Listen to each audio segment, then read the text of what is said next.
I mean, just how bad can a set of tyres make a car? It can't be that bad.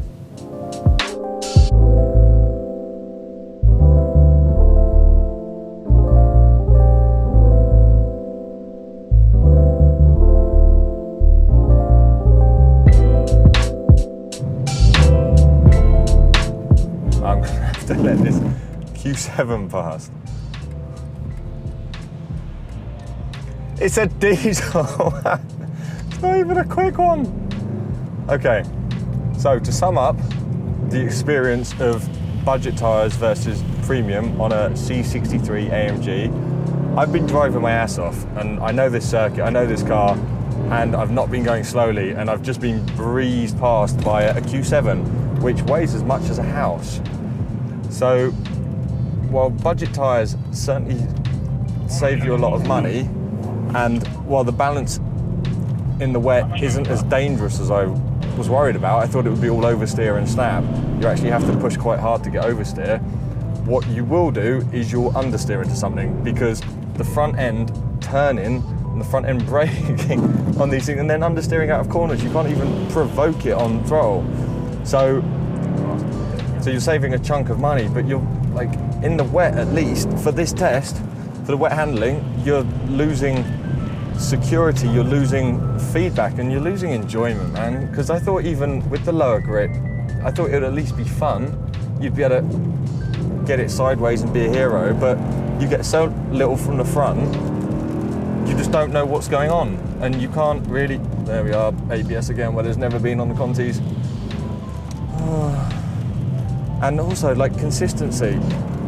I was 2/10 across 5 laps, driving exactly as I am now, on the Sport Contact 6s, and they were just a dream. There's understeer again, there's oversteer. Oh, right, let's just showboat and see if they're at least fun doing that. No, because you've got the front end oversteer. Whoa. Oh.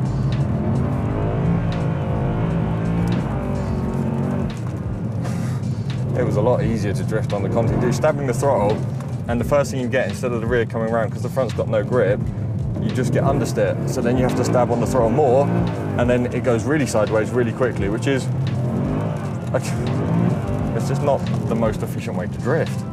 So even if you're a drift master, in the, which I don't claim to be, come on.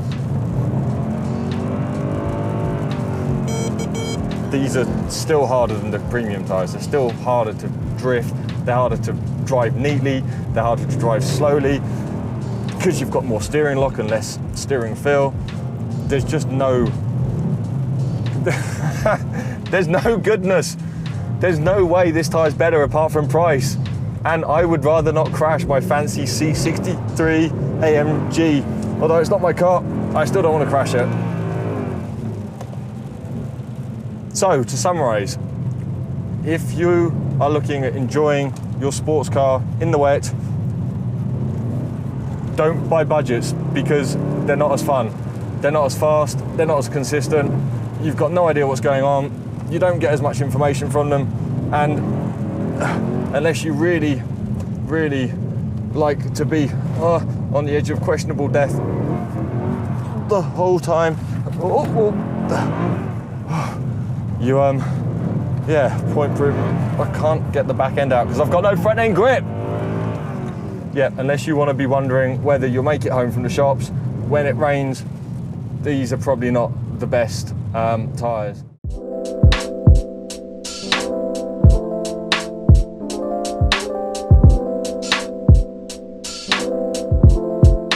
Next up is wet braking. Now, the Rotalla budget tyre is actually a B label, EU label for wet braking, which is incredible. But the way they've achieved this is with a very soft compound. The B label is about 5% worse than the A label. So in theory, the two tyres are very closely matched in wet braking, but the difference is actually quite a bit of residual speed at point of accident. So we've sat on my friend Foamy, and we are going to do a braking mock-up and see if our friend survives.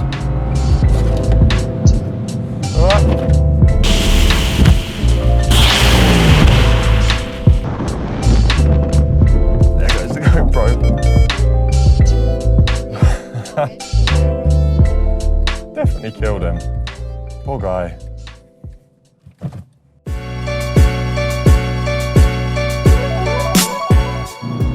So, dry handling, the fast one. I've been lapping on the Sport Contact 6s, which have been doing about 55.5 second lap. It's not strictly a lap, we're using a section of the lap that really loads the tyres up through this fast left and right section. So I was tipping in here on the Sport Contact 6s at about 175. This is about 165 and the rear is quite floaty. Sorry, unlike in the wet where the Sport Contact 6s had a sharp front end and the Rotellas, the budgets, had quite a stable rear end but no front end grip. The front end grip from these budget tyres is actually quite good, can't complain. It's just the rear's going off really quickly. That was close. And it's not giving you as much information. So these are quite good. We're getting a bit of push understeer and we're definitely mid-apex slower than on the Sport Contact 6s. But the Rotellas, to be fair, in the dry, they're not that bad, but generally you find with, they're quite bad at braking. Generally you find the differences in the wet and the dry are much less slight. So that was a 57.48. So that means 2 seconds across a 58 lap, which is quite a big difference. And I think the bigger difference, like in wet handling, doesn't come from the raw time.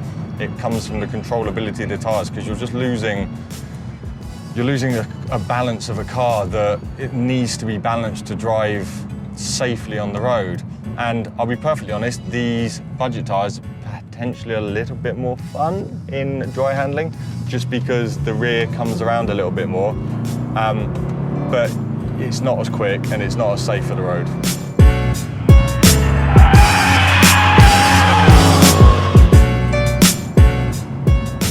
So where do we sit on this premium versus budget?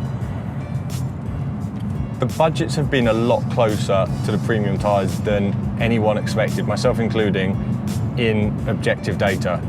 The 5% difference in wet and dry handling and wet and dry braking doesn't sound like a lot on paper, but as demonstrated with our poured foamy friend, it's actually quite a big gap.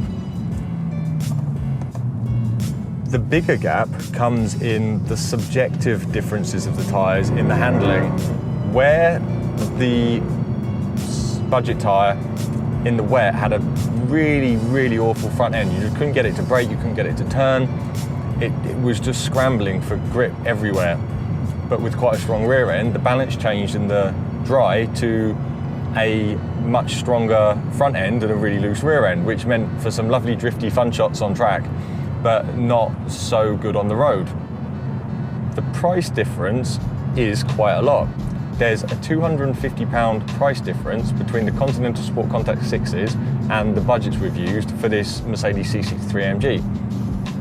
Is the saving of £250 worth the sacrifice in subjective handling? I don't think it is. What you're losing by giving up subjective handling, or by giving up the premium tyre for the budget tyre, it's so much more than 5% wet braking, 5% dry braking. You're giving away car balance, you're giving away car control, you're giving away predictability, which, as much fun as the big slidey skids are on track in this right now, I don't want to be doing it on the road. I want to be having a car I trust, and I want to have a front end I know in the wet, if I turn in a bend, it will turn, and if I power out in the dry on a bend, it won't oversteer. Whereas the budget tyre gives you this really unpredictable, worrying nature that you can't quite rely on it to do what you expect it to do.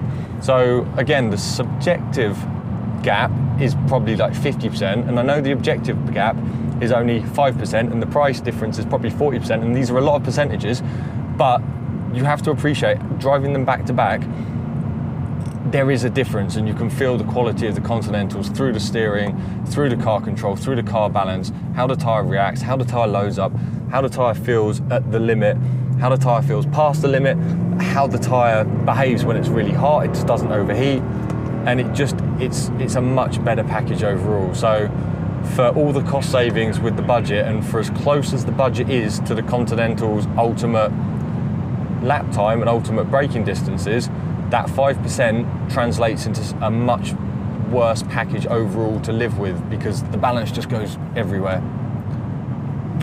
If you've enjoyed this video, please feel free to like and subscribe below. Any questions, please ask, and there's full information on the Tyre Reviews website.